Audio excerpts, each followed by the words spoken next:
Hello everyone, welcome back to your own channel. आज हम आपका जो चैप्टर नंबर 6 है लाइफ प्रोसेसेस, उसी को आगे कंटिन्यू करेंगे। कल हमने इंडेक्स क्वेश्चन अपने कंप्लीट किए थे।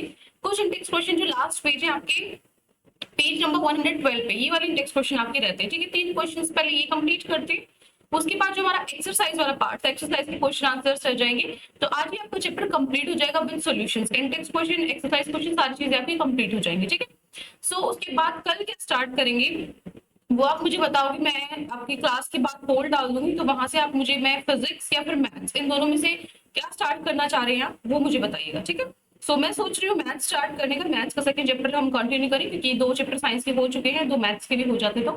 ठीक है, तो बाकी जो आपकी विषय वैसा ही होगा जरूर। ठीक है, तो मैं पोल डाल दूंगी, उस पर जरूर रिप्लाई करना। चलिए, तो स्टार्ट करते हैं हमारी क्वेश्चन नंबर 1 से।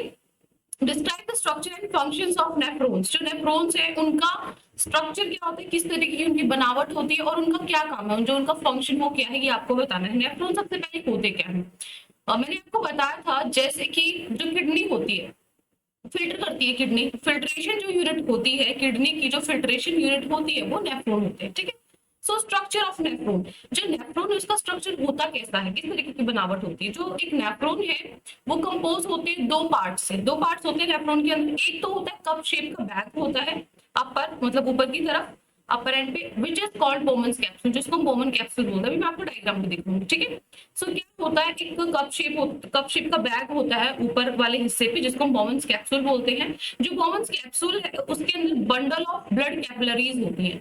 ठीक है, जो बोमन कैप्सूल है वो बहुत सारी ब्लड कैपिलरीज का बना होता है, जिसको हम क्या बोलते हैं, ग्लोमेरुलस बोलते हैं। ठीक है, तो जो एक एंड है उसका ग्लोमेरुलस का, वो अटैच होता है रीनल आर्टरी से। मैंने आपको बताया था आर्टरी, वेन्स, कैपिलरीज, ये सब क्या होती है। एक बार अगर आपको नहीं याद आ रहा है तो एक बार फटाफट से रिवाइज कर लेना। मैंने आपको बताया था बहुत सारी हमारी बॉडी के अंदर क्या होता है, छोटी छोटी पतली पतली ट्यूब्स होती है, जिसके अंदर से जो ब्लड सर्कुलेट होता रहता है, इधर से उधर जाता रहता है। तो कौन सी ट्यूब से किस तरीके का ब्लड जा रहा है, तो वो अलग अलग टाइप की 3 चीजें होती हैं आपकी, आर्टरीज, वेन्स और कैपिलरीज। ठीक है, सो जो ये अटैच होता है आर्टरी से, जो क्या करती है, किसको लेकर आती है, इम्प्योर ब्लड को लेकर आती है। ठीक है, मैंने बताया था कि उन जो आर्टरीज, वेन, इन सब में से ब्लड ही आता जाता रहता है, सॉरी।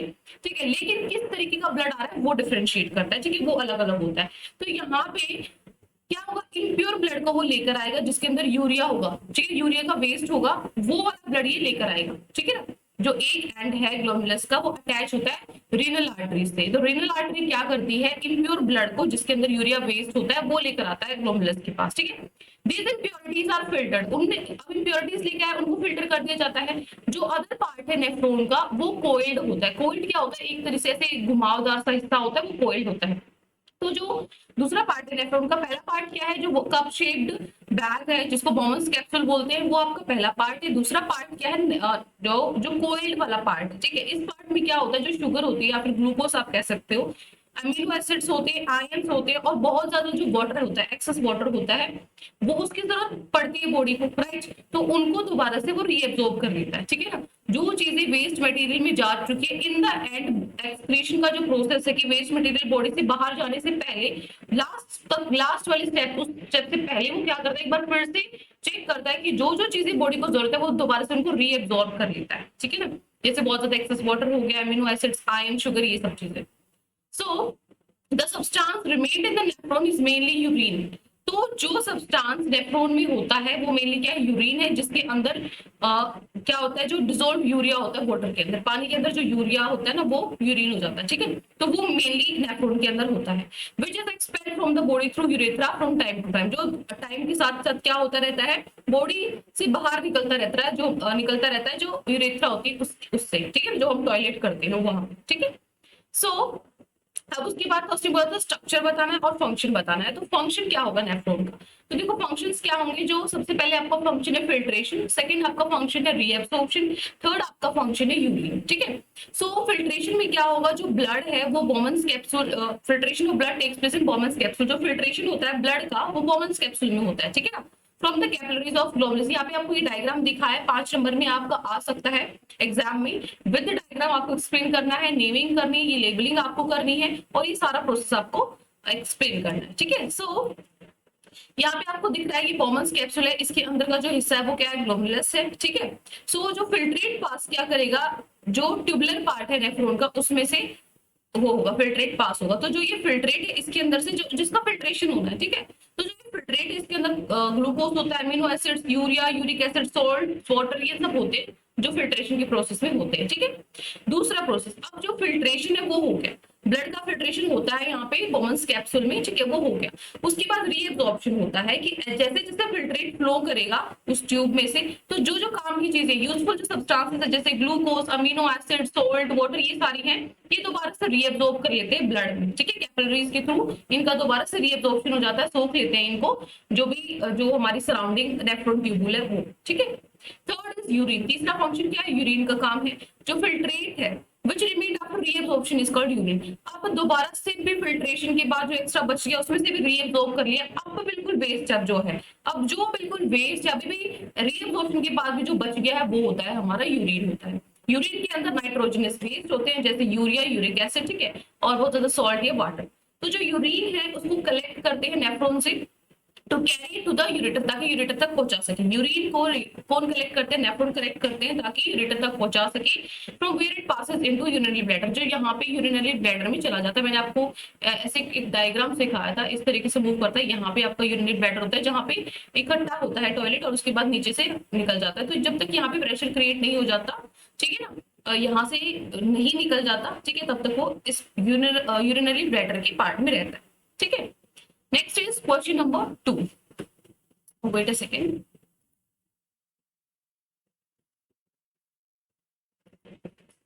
So second question में क्या है कि what are the methods used by plants to get rid of excretory products। अब हमारा जो सिस्टम है, हमारे अंदर बहुत सारे ऑर्गन्स होते हैं जिसके थ्रू लास्ट में एक्सक्रीशन सिस्टम क्या प्रोसेस हम पूरा पढ़ चुके हैं। जो वेस्ट हमारी बॉडी से कैसे निकलता है हमें पता है।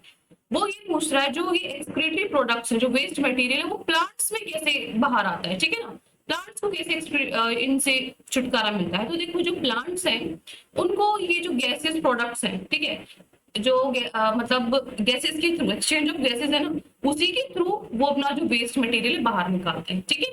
थ्रू किसकी हेल्प लेते हैं, एक्सचेंज ऑफ गैसेस कहाँ पे होता है, स्टोमेटा में होता है, लीव्स के अंदर, ठीक है, या फिर स्टेम्स में लेंटिसल्स के थ्रू होता है, ठीक है। तो इनकी हेल्प से वो क्या करते हैं, जो एक्सक्रीटरी प्रोडक्ट्स होते हैं उनको बाहर निकालते हैं। सेकंड और क्या तरीका होता है, जो प्लांट्स हैं उनको जो सॉलिड वेस्ट जो होता है, अब ये जो एक्सचेंज गैसेस जो वेस्ट जो है वो बाहर निकालते हैं, जो सॉलिड है उसको भी करना जरूरी है ना, बाहर निकालना जरूरी है। तो जो स्टोर हो रखा है सॉलिड या फिर लिक्विड वेस्ट, तो वो क्या करता है, जो पत्ते झड़ जाते हैं, ठीक है, वो उन पत्तों में स्टोर हो गया तो वो पत्ते क्या होते हैं, झड़ जाते हैं। इस तरीके से भी वो क्या करता है, अपने वेस्ट मटेरियल निकाल देता है, ठीक है ना। Peeling off bark and falling of fruits वगैरह, फ्रूट जैसे नीचे गिर गया, ठीक है, जो आपका बार्क जो ऊपर वाला ब्राउन हिस्सा होता है ना, ठीक है, वो उतर जाता है। तो इस तरीके से जो अपना वेस्ट है प्लांट्स निकालते हैं। Third one is the plant get rid of waste by secreting them in the form of gums and resins. जो प्लांट्स हैं वो अपना वेस्ट निकालते हैं, उनको सिक्रेट कर देते हैं कहाँ पे, गम्स और रेसेंस के फॉर्म से, ठीक है। Fourth one is plants also excrete some waste some waste substances into the soil around them। और क्या करते हैं, किस तरीके से वो करते हैं, जो आसपास मिट्टी होती है ना उसमें अपना वेस्ट मटेरियल छोड़ देते हैं। जैसे सॉइल वगैरह मिट्टी है, जड़ें वहां पर ही होती है, तो वो वहां पर अपना वेस्ट मटेरियल छोड़ देते हैं। तो ये 4 तरीके हैं जिनसे जो प्लांट्स है उनको अपने एक्सक्रीटरी प्रोडक्ट से, एक्सक्रीटरी वेस्ट से छुटकारा मिलता है, ठीक है। Next is third question, how is the amount of urine produce regulated. जो अमाउंट है यूरिन का मतलब जो यूरिन प्रोड्यूस हो रहा है, ठीक है, जो टॉयलेट का प्रेशर आपका बन रहा है वो बैलेंस कैसे रहता है, उसको रेगुलेट कैसे करते हैं। सो देखो जो the amount of urine is regulated by kidney. ये सारा जो काम है किसका है, किडनी का है, ठीक है। ये डिपेंड करता है कि कितना ज्यादा क्वांटिटी ऑफ वाटर, ठीक है, एक्सेस वाटर है, जो वेस्ट है वो पानी में घुला हुआ है, ठीक है। किस पे डिपेंड करता है, it depends on the quantity of excess water and waste dissolved in water. जो पानी है उसके अंदर कितना ज्यादा एक्स्ट्रा एक्सेस में पानी है या फिर वेस्ट है, उसके ऊपर डिपेंड करता है कि जो यूरिन है आपका कितनी जल्दी या कितनी लेट पास हो रहा है, ठीक है। So first is quantity of water पे कैसे डिपेंड करता है, तो इसको पॉइंट वाइज हम समझेंगे। क्वांटिटी ऑफ वाटर की पहले बात होती है, पानी के ऊपर कैसे डिपेंड करता है यूरिन। तो देखो जब भी वाटर अबंडेंट होता है, बहुत ज्यादा होता है, अबंडेंट मतलब क्या होता है, जो ज्यादा मात्रा में होता है। तो जब भी पानी ज्यादा मात्रा में होता है बॉडी टिश्यूज के अंदर, जो बहुत ज्यादा लार्ज क्वांटिटी है डाइल्यूट यूरिन की, वो बाहर निकलती है, ठीक है ना। तो जब भी पानी कम होता है बॉडी टिश्यूज के अंदर तो कम क्वांटिटी निकलती है। किसने बोले ना कैसे, जो अमाउंट है यूरिन का, कितना ज्यादा यूरिन पास हो रहा है, तो वो तो पानी के ऊपर डिपेंड करता है। अगर पानी कम होगा तो कम आपका जो कंसंट्रेशन होगा यूरिन का, अगर ज्यादा होगा तो ज्यादा होगा, ठीक है। Next is quantity of dissolved waste. अब मैंने ये बात करी थी कि यूरिन के अंदर जो एक्सेस ऑफ वाटर है, सेकेंडली जो वेस्ट है वो भी। तो जो डिसॉल्व्ड वेस्ट है, स्पेशली जैसे नाइट्रोजनस वेस्ट होते हैं, जैसे कि यूरिया हो गया, यूरिक एसिड हो गया, और कुछ साल्ट्स हैं जो एक्सक्रीट करते हैं हमारी बॉडी से बाहर निकलते हैं, ठीक है।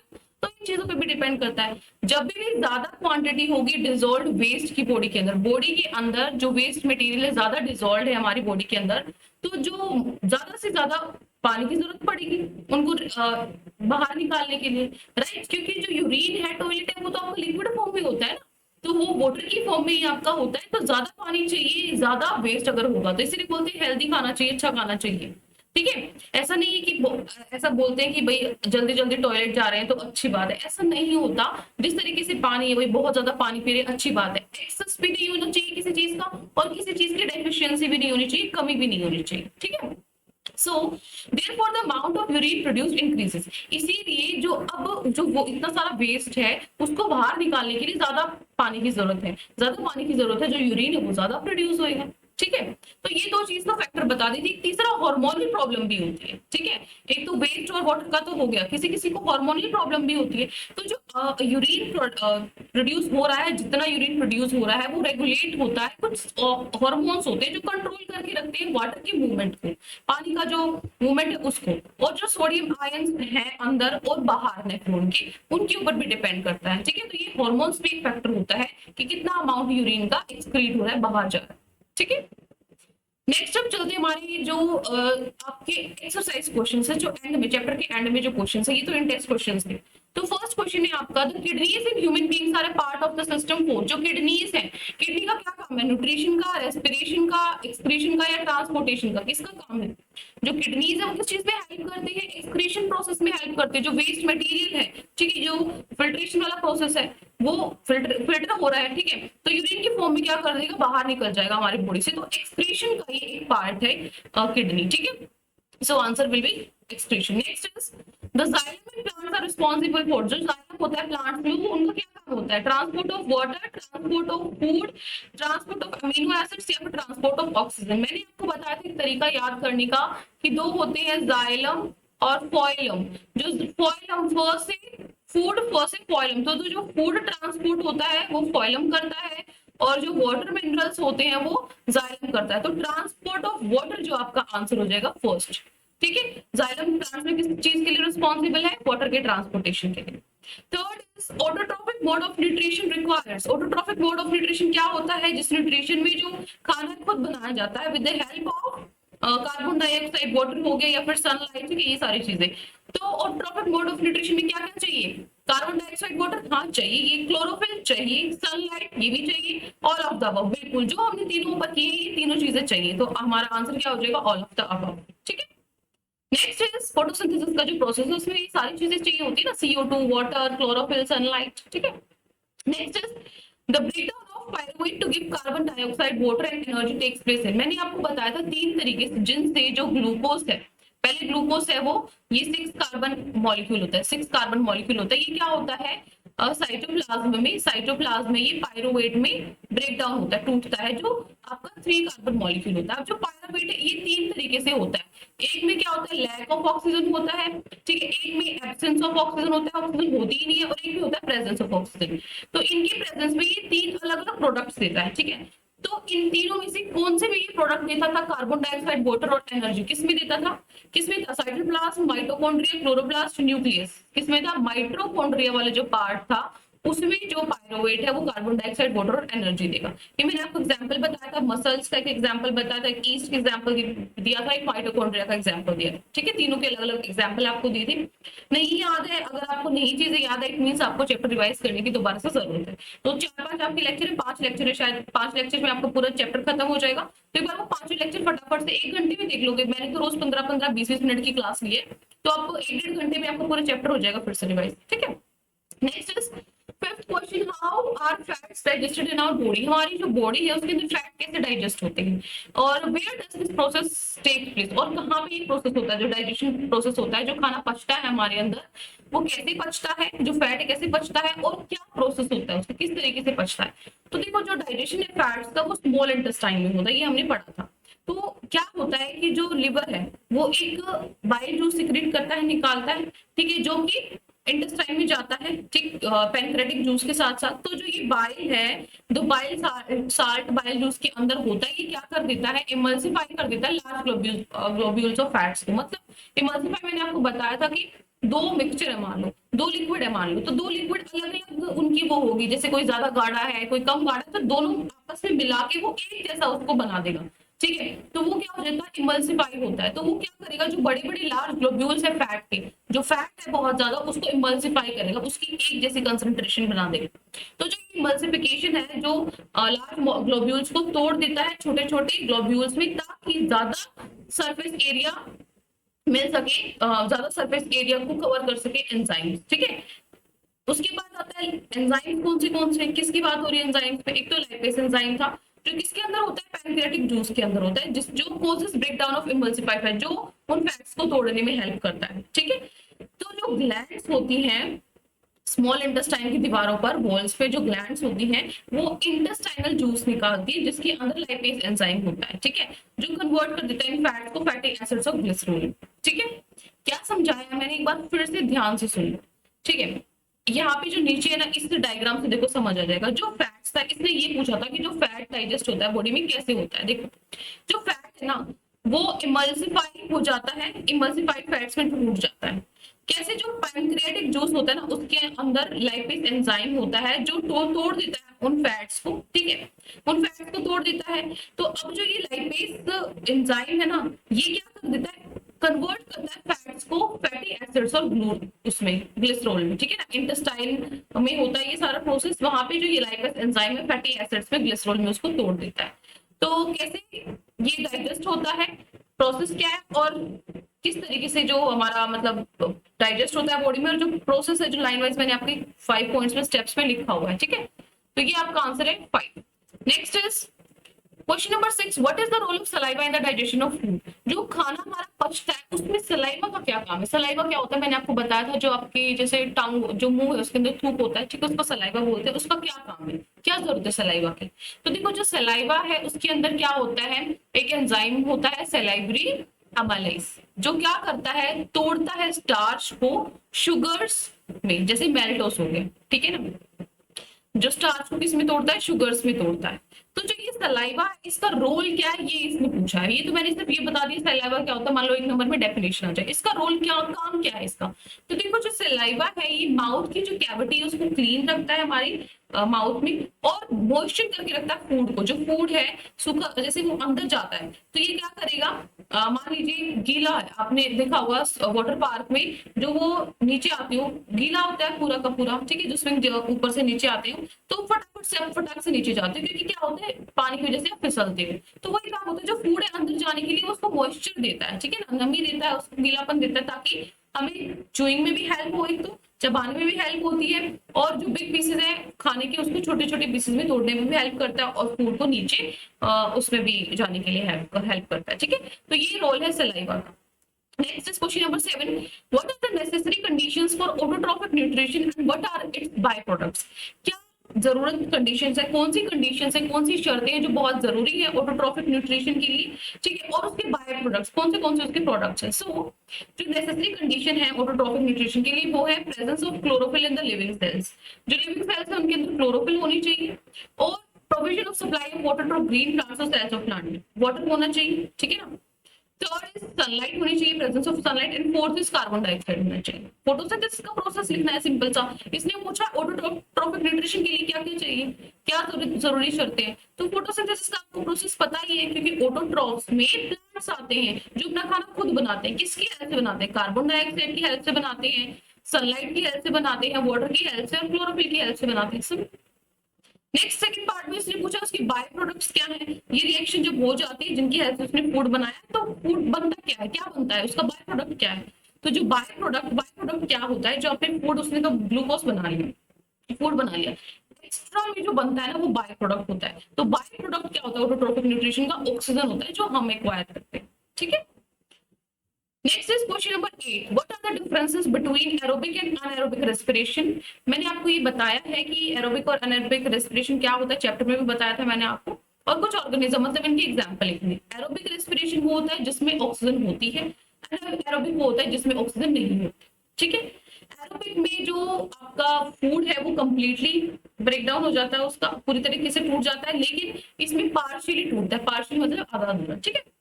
इसमें जो एंड प्रोडक्ट्स है, एरोबिक में एंड प्रोडक्ट्स है वो कौन से होते हैं, कार्बन डाइऑक्साइड और वाटर ये बनाता है। एरोबिक में ये क्या बनाता है, जो एंड प्रोडक्ट्स है वो क्या क्या होंगे, एक तो कार्बन डाइऑक्साइड होगा, इथेनॉल होगा या फिर लैक्टिक एसिड होगा, इनमें से होगा, ठीक है।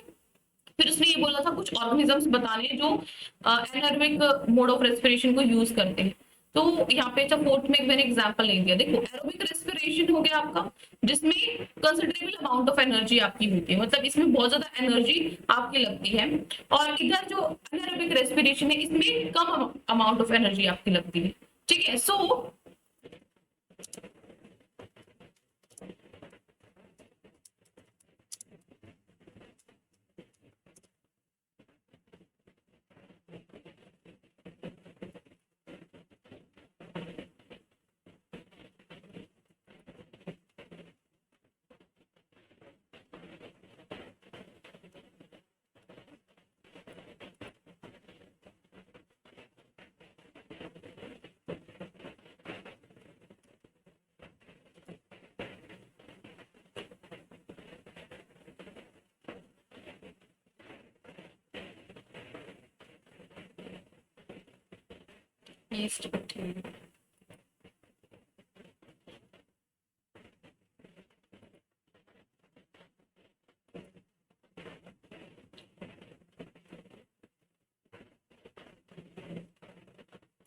एक मिनट,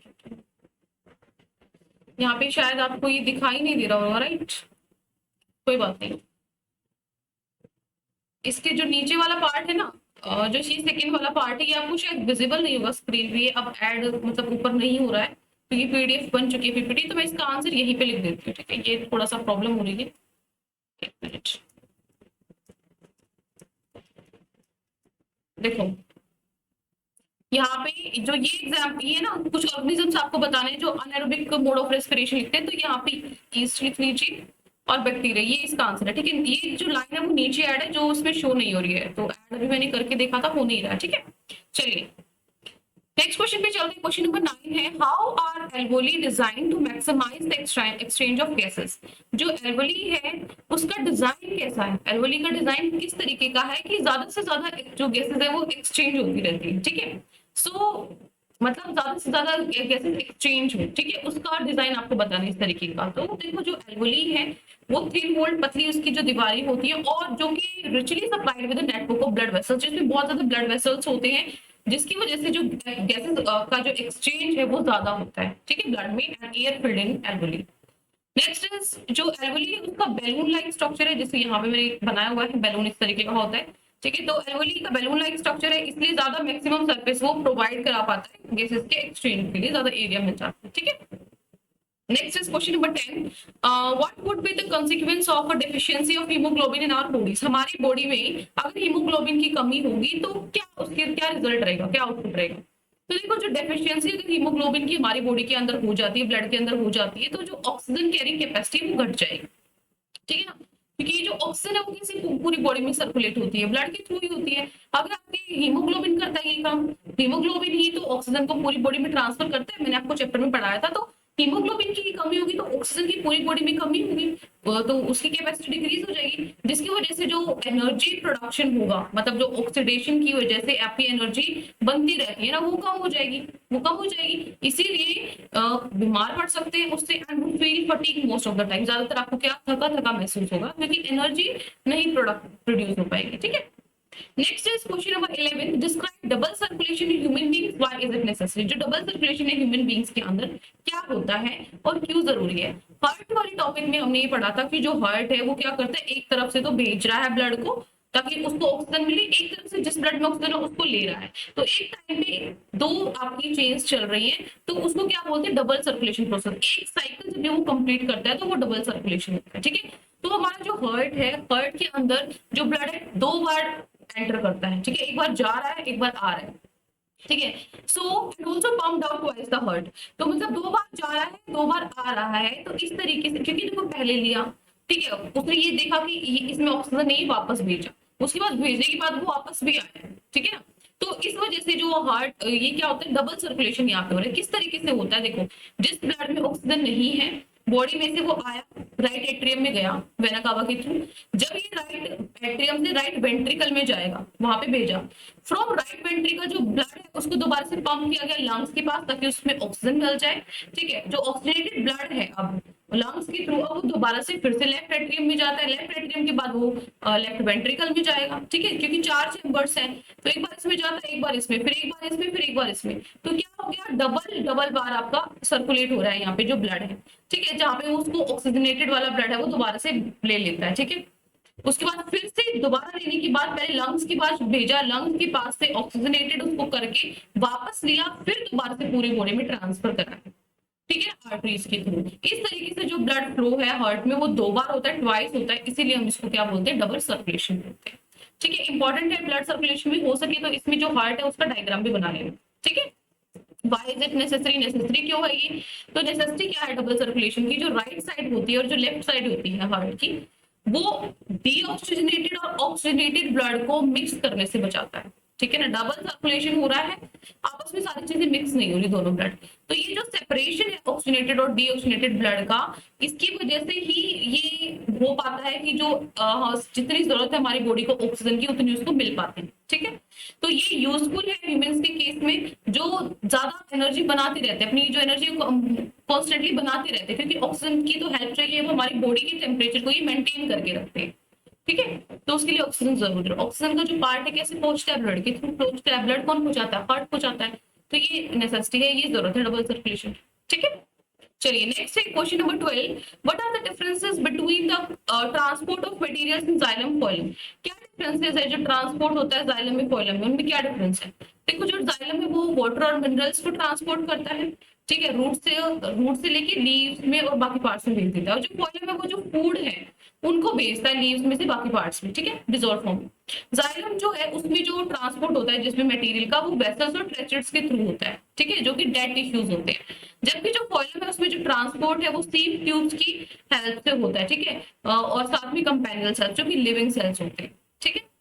थर्ड, जो जाइलम में अपवर्ड मूवमेंट होता है वाटर का, ठीक है, और जो मिनरल्स डिसॉल्व होते हैं वो किस तरीके से होता है, ट्रांसपिरेशन पुल की वजह से होता है, ठीक है। It is cause due to suction created by evaporation of water molecules from the cells of a leaf, ठीक है। क्या होता है, सक्शन क्रिएट होता है, एवोपरेशन मैंने आपको बताया था कि जिस तरीके से जो वाटर वेपर्स हैं भाप बन के उड़ जाते हैं, ठीक है, तो उसी तरीके से जो प्लांट्स में से जो पानी है, वाटर है, वो बाहर निकलता है, तो उसको ट्रांसपिरेशन बोलते हैं। तो जो ये मूवमेंट ऊपर की तरफ जो मूवमेंट होती है मटेरियल की, वाटर की, वो ट्रांसपिरेशन प्रोसेस के थ्रू होती है जाइलम में।